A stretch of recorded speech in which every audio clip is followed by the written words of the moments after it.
여러분 안녕하십니까? 오늘 2021년 5월 18일 맞아서 우리가 함께 나누는 하나님의 말씀은 출애굽기 18장 13절에서 27절까지의 내용이 되겠습니다. 무슨 내용일까요?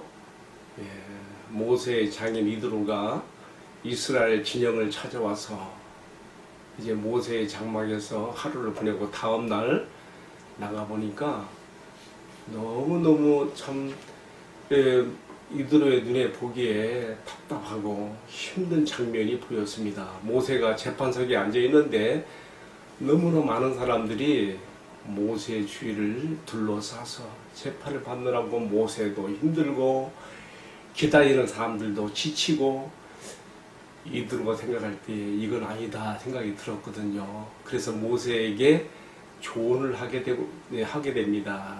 네가 하는 이 일이 옳지 못하도다. 너와 너의 백성들이 다 기력이 쇠하여 지치게 될 것이다. 그러니 너의 일을 분담할 천부장, 백부장, 50부장, 10부장을 세우고 또 이 사람들을 세우는 그 자격 요건을 어떻게 할 것이며 일이 함으로써 크고 중요한 일들은 네가 처리하겠지만은 작은 일들은 아래에서부터 해결에 올라오도록 하라 이렇게 조언을 하게 되는 것이죠. 여기에 대해서 모세가 하나님께 기도하고 또 이것을 받아들여서 이제 오늘의 말씀 마지막 결론을 이렇게 나오고 있어요. 제가 24절부터 27절까지를 공독하겠습니다. 이에 모세가 자기 장인의 말을 듣고 그 모든 말대로 하여 모세가 이스라엘 무리 중에서 능력 있는 사람들을 택하여 그들을 백성의 우두머리 곧 천부장과 백부장과 50부장과 10부장을 삼음에 그들이 때를 따라 백성을 재판하되 어려운 일은 모세에게 가져오고 모든 작은 일들은 스스로 재판하더라. 모세가 그의 장인을 보내니 그가 자기 땅으로 가니라. 아멘. 이렇게 오늘의 말씀이 소개가 되고 있습니다. 여러분 지금 이 일이 어디서 일어난 것이죠? 이스라엘의 출애굽한 이스라엘 백성들의 최초의 행정 조직 이 구성이 어디서 일어납니까? 르비딤에서 일어나죠. 르비딤이요 사실은 하나님과 언약을 체결하게 되는 시내산에서 멀지 않은 지근거리에 있어요. 그런데 여기서 참 많은 일들이 일어났어요. 여러분 잘 아는 대로 물이 없는 것 때문에 마사의 시험과 무리바의 다툼도 있었고요. 또 이어서 아말렉이 공격해오는 그런 일도 있었고 그 아말렉의 공격을 차단하고 퇴치한 다음에는 또 모세의 장인 이드로가 모세의 가족들을 데리고 와서 함께 보내면서 그 다음날 이 어려운 그 모세의 그 사역을 보면서 해결책을 제시하는 그럼으로써 최초의 행정 조직이 여기서 나오게 되는 것이죠. 르비딤에서 이렇게 많은 일들이 이렇게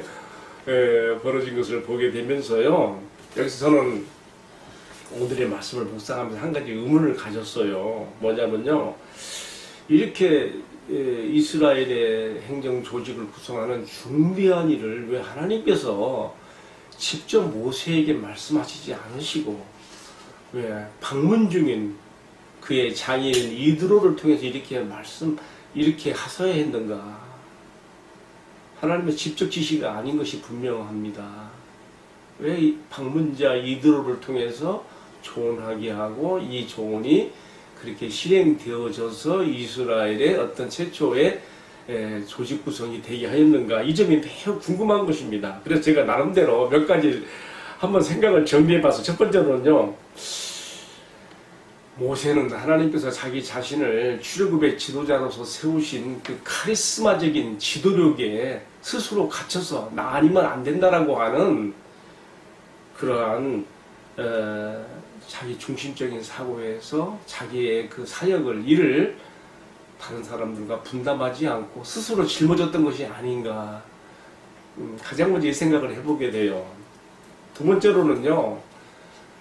백성들이 모세의 재판석 그 주변에 둘러싸고 너무 힘들게 지치고 기다리고 있었거든요. 그렇게 이유가 뭐예요? 재판의 어떤 그 옳고 그름을 분별하기 위해서는 하나님께로부터 오는 뜻을 알아야 되기 때문에 그들이 생각할 때에 오직 하나님의 말씀은 하나님의 뜻은 모세 한 사람을 통해서만 내려온다라고 하는 그런 그 인식을 가졌던 것이 이런 결과가 오지 않았는가 이렇게 생각을 해보게 되는 겁니다. 그런데 후에는 어떻게 되었습니까? 어떻게 되었지요? 물론 오늘의 말씀에서는 1000부장, 100부장, 50부장, 10부장을 세우지만은 후에 이스라엘에 있어서 어떤 민사와 소송에 대한 이런 재판의 판결 누가 해요? 하나님께로부터 오는 말씀과 하나님의 뜻을 어떻게 구하게 됩니까? 제사장들의 우림과 둠빔으로 하고요. 또는 사사시대와 왕권시대에는 어떻게 됩니까? 각 지파별로 흩어진 곳에 제사장들이 있어서 제사장들이 율법을 가르치며 모든 송사의 판결도 누가 해요? 제사장들이 하는 것이죠. 그러니까 오늘 말씀에 나온 이 어떤 그 소송과 재판을 판결을 위한 이러한 조직 구성은 내가 보기에는 이것은 하나의 임시적인 것이다. 이렇게밖에 판단이 안 되는 거예요.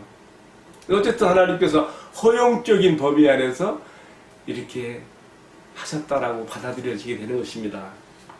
왜 모세는 자기의 일을 이렇게 분담하지 못했을까? 왜 하나님께서 모세에게 직접적으로 이스라엘의 조직 구성을 말씀하지 않으시고 방문자 이드로를 통해서 조언하게 하심으로 이것이 이루어지게 했을까 생각하면서 제가 지금 몇 가지 제가 나열하고 있는데 두 가지 더 나열하고 싶어요. 또 한 가지는요. 모세의 그 탁월한 카리스마적 그 지도력의 위치가 무서운 거예요. 왜냐하면 그의 형인 대제사장 아론조차도 모세의 명을 받아서 움직였거든요. 그러니까 이런 정도가 되면요, 그 누구도 모세에게 이런 어렵고 답답한 형편을 보면서도 뭐라고 말을 할, 개선의 대책을 마련할 그런 그 틈이 없는 것이죠. 이런 것 때문에 그러지 않았을까 생각도 해봐요. 또 한 가지는요, 하나만 더 생각해 봅시다. 너무 많은데 하나만 더 생각해 보십시다. 여러분, 지금 이 장면은요, 출애굽 후에 한 3개월 지난 여정이에요. 모세가 자기 장인 이드로에게 그동안 출애굽으로부터 르비딤까지의 모든 일들을 간증하면서 무슨 얘기했는가 하면요. 18장 8절 이하에 보게 되면요. 길에서 당한 고난과 시련이 너무나 많았다는 것도 이야기했어요. 말하자면 지도자로서 모세도 어떤 지도력의 한계를 느끼고 많이 고통받았던 것을 간접적으로 나타낸 것이죠. 여러분, 육신을 입고 있는 인간이요, 이렇게 육신적인 많은 시달림과 고통과 피곤함을 받게 되면 그 영역이 영적으로 그 영성이 흐려지게 돼 있는 거 아닙니까? 오늘 우리 시대의 교회들에서도 많이 보는 건데 말씀을 잘하는 목사님들이 교회의 어떤 크고 작은 문제들 때문에 너무 시달리거나 또는 장로님들 때문에 협력을 받지 못하고 시달리거나 어떤 일들이 발생되면요, 그의 영성이 제대로 발휘가 될 수 있을까요? 하나님의 말씀을 제대로 받아 전할 수 있을까요? 제가 지금 느비딤에서 일어난 두 가지 일을 통해서 모세가 매우 한계에 도달했다는 걸 느껴요. 한 가지는 뭐냐면요, 아말렉과 전투할 때에 다른 때 보면 하나님께로부터 지시를 받아서 움직여요. 항상 그러지 않았습니까? 근데 느비딤에서 아말렉과 전투할 때도 보게 되면요, 하나님께로부터 이 전쟁을 어떻게 하라고 하는, 어떻게 얘기를 하라고 하는 지시를 받지 못해요. 답답한 나머지 어떡합니까? 모세가 아론과 홀을 데리고 전쟁터가 내려다 보이는 산꼭대기에 올라가서 하나님의 지팡이를 손에 받들어 들고 기도하지 않습니까? 이 방법밖에 없는 것이죠. 그가 얼마나 많은 시달림을 받아서 그의 영이 피곤하고 힘들었을까 생각해 보게 되는 것입니다. 그리고 지금 오늘의 이 장면에서도 왜 모세 자신이 하나님께로부터 이런 문제에 대한 해결을 받지 못하고 왜 그의 장인 이드로를 통해서 이렇게 조언을 따라 움직이고 있는가, 이것도 생각해 보게 되는 것입니다.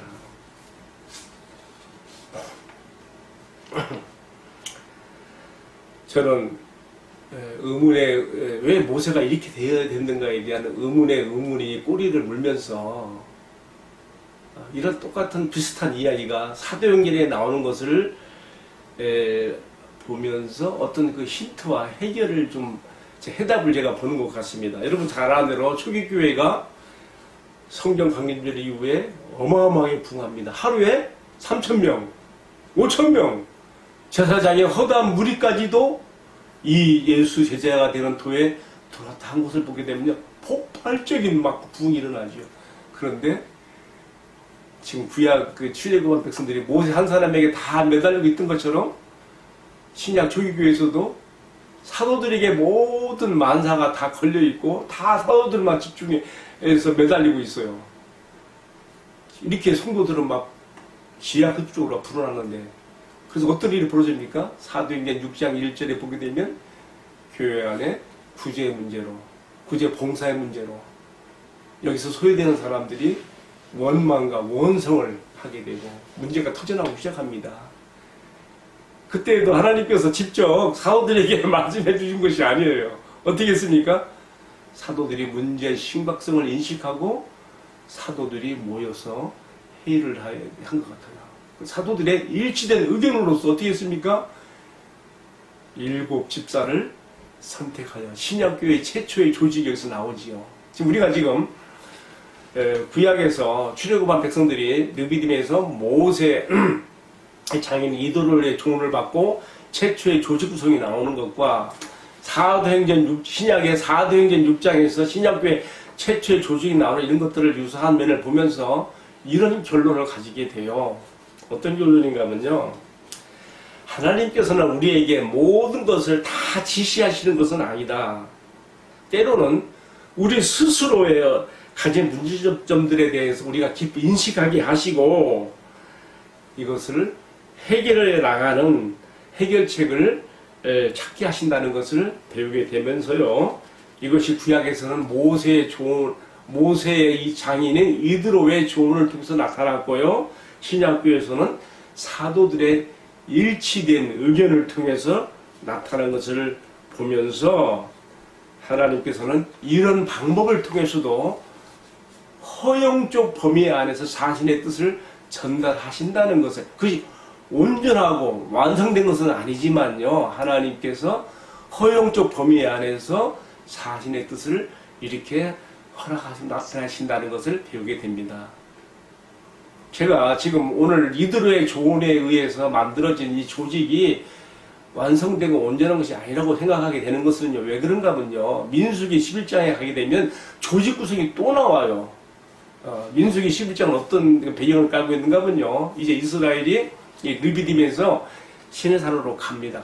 가까운 거리예요. 거기서 하나님과 언약을 체결하게 되고요, 그 시내산 앞에서 하나님께서 함께 거하시게 되는 성막을 건축하게 되어지며, 또 어떻게 하나님을 섬길 것인가에 대한 레위기의 학습을 배우면서 1년이 지나갑니다. 그리고 1년 후 민수기 10장에 이제 백성들이 드디어 다시 가나안을 향해서 행진을 시작하게 되는데, 행진을 시작하자마자 11장에서 막 또 불만과 원망들이 막 터져 나옵니다. 그때 모세가 하나님 앞에 주여 내가 이들을 낳았습니까? 내가 잉태했습니까? 이들을 내가 낳았습니까? 왜 나에게 이 무거운 짐을 지게 하여 이 고통을 당하게 하십니까? 여러분 출애굽기 지금 18장에서 모세가 폭발하지 않았던 내색하지 않았던 그의 내면에 감춰졌던 진정한 지도자로서의 고민과 고통과 괴로움이 민수기 11장에서 폭발되고 있어요. 민수기 11장 11절부터 17절까지만 한번 봐보십시오. 그러면 모세가 하나님께 막 토로합니다. 그때 하나님께서 모세에게 지시하는 조직 구성을 보게 되면요. 어떻게 나오는가 하면요. 내가 너와 함께 너의 짐을 나누어 지게 할 70인 장로를 세우겠다. 그들은 너와 같이 나의 신이 그들에게도 함께 임하여 그들도 함께 영감이 되어 그들도 함께 이 짐을 나누어 질 만한 사람들로 그렇게 지도자들로 세우겠다. 그래서 거기서 이제 70인 장로가 나오는 것이죠. 예수님 당시에 유대 사회를 이끌어가는 조직 구성의 90년이 어디 있습니까? 70인 사내들인 의회에 있지 않았습니까? 제 생각에는요. 민수기 10장에서 하나님께서 조직 구성에 있는 70인 그 장로 회의가 예수님 당시에는 70인 사내들인으로 나타나지 않았을까 그 생각을 해봐요. 그런가 하면 또 신약교회 최초의 하나님의 교회 공동체가 그 70인에 또 10분의 1인 상징적 수 7집사를 세운 것도 다 이런 것에 관련이 있지 않을까 이런 생각도 제가 해보게 되는 것입니다. 이제 우리가 생각해 보게 되는 것은 완성되고 온전한 것은 아니라 할지라도 하나님께서 일시적인 그런 방법으로서 해결의 책으로서 허용적 범위 안에서 허락하시는 하나님의 뜻들이 이렇게 나타날 수도 있다는 것을 우리가 배우게 되면서요. 이제 이어지는 말씀을 보게 되면요. 이제 더 중요한 게 나오죠. 하나님께서 허용적으로 받아들이게 하신 이 제도에서 가장 중요한 것이 무엇이냐? 그것은 이 직무를 감당할 지도자들을 세우는 것이었지요. 그리고 이드로가 모세에게 제안했던 이 천부장부터 백부장, 50부, 10부장까지 이 지도자들의 자격 요건이 무엇이었습니까? 첫 번째로는 하나님을 두려워하고요. 진실해야 되고 불의한 이익에 대해서는 미워하고 그것들을 대처할 수 있는 사람. 이 세 가지 자격 요건을 말했습니다.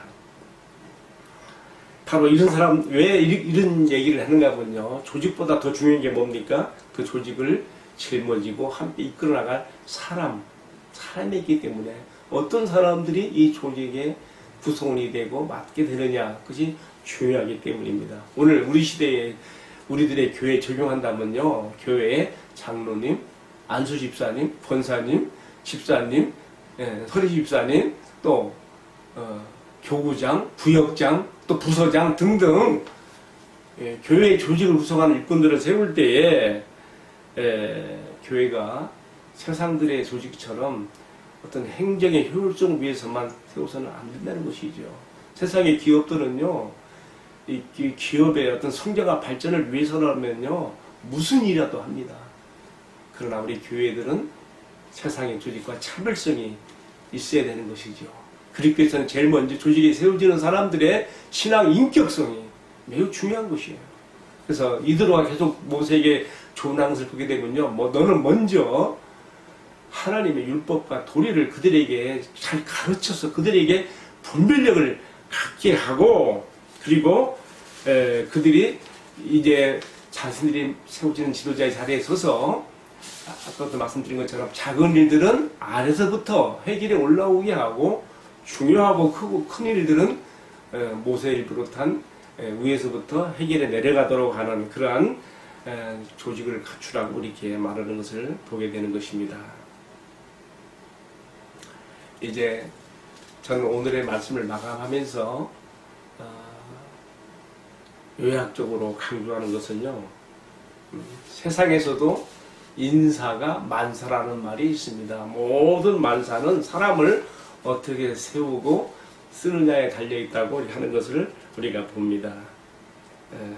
왜냐하면 한 조직이나 공동체가 잘 세워지기도 하고 또 사상 누각처럼 아래서부터 무너질 수도 있기 때문에 이런 말들이 나오고 있는 것입니다. 따라서 오늘 우리 시대에 하나님의 교회들이 오늘의 말씀에 근거하여 바른 조직을 가지고 잘 세워지기 위해서는 가장 중요한 것이 그가 세상에서 어떤 지위를 가지고 얼마나 많은 부를 가졌으며 얼마나 영향력 있는 사람인가, 그런 것보다 더 중요한 것이 그런 것들이 중요한 것이 아니라 하나님의 말씀으로 그의 신앙인격이 훈련되고 다듬어지고 그래서 하나님의 뜻을 잘 분별하여 할 수 있는 사람인가, 그것이 중요하다는 것 우리가 생각해야 되겠고요. 또 한 가지는 우리가 바울이 세계 선교 여정을 따라가면서 교회를 세울 때마다 장로들, 감독들을 세워서 그 체제로 교회를 끌어가게 한 것을 보면서 하나님께서 모세에게 지시했던 70인 장로 제도 같은 것, 또 오늘 우리 시대 교회가 특별히 다른 교파는 모르겠어 장로교회가 참 장로 감독을 세워서 당회를 구성하고 교회의 최종 의결기관으로서 물론 공동회도 굉장히 중요하죠. 공동회가 교회 전체를 의결을 하는 기관 모여서 한다, 세대교 이상 모여서 의결한다면은 교회 당회는 교회의 대표인 목사와 교인의 대표인 장로들이 모여서 의결을 하는 기관이기 때문에 이런 것들이 상당히 중요하다. 대개는 당회에서 결정된 것들이 공동회의 안건으로 올라오지 않습니까? 그렇기 때문에 정말 교회의 직분이 되는 정말 그 목사와 함께 교회의 짐을 함께 지고 나가는 장로님들의 그 구성 모임이 되게 중요하다는 것을 오늘 이 말씀을 통해 다시 한번 강조하게 되는 것입니다. 여러분 기도하겠습니다. 주님, 세상에 있는 주님의 신앙 공동체 우리 교회가 조직을 이루어 나갈 때에 주님께서는 우리에게 모든 것을 세세하게 다 지시하지 않으시지만은 때로 우리에게 발생되는 문제들을 통해서 이것들을 해결해 나가는 그러한 그 지혜로운 조언이나 방법들을 통해서 주님의 뜻을 허용적으로 나타내신 것을 배우게 됩니다. 주님, 우리가 주님을 교회의 머리이신 주님을 우리 조직 안에 가두는 것이 아니라 주님의 주님 되심과 교회의 머리 되심을 잘 드러내기 위해서 주님의 말씀을 잘 배우고 분별력을 가진 사람들이 이끌어가야 한다는 것도 배웠습니다. 주님, 기도하옵기는 우리 교회, 우리들의 신앙 공동체가 세상의 조직 구성처럼 단지 성장 발전에만 초점을 두고 행정의 효율성만을 위해서 만들어지는 조직이 아니라 차별성 있는 하나님의 공동체 조직으로서 오늘 주신 말씀을 잘 우리가 적용하고 실천할 수 있도록 은혜를 베풀어 주시옵소서. 이 땅에 있는 모든 교회들을 주님 축복하시고 이 나라 이 백성 앞에 하나님 나라의 능력과 차별성을 보일 수 있는 교회들로 거듭나도록 은혜를 베풀어 주옵소서. 이 모든 말씀을 존귀하신 우리 주님 예수 그리스도의 이름을 받들어 기도 올리옵나이다. 아멘. 마쳤습니다. 감사합니다.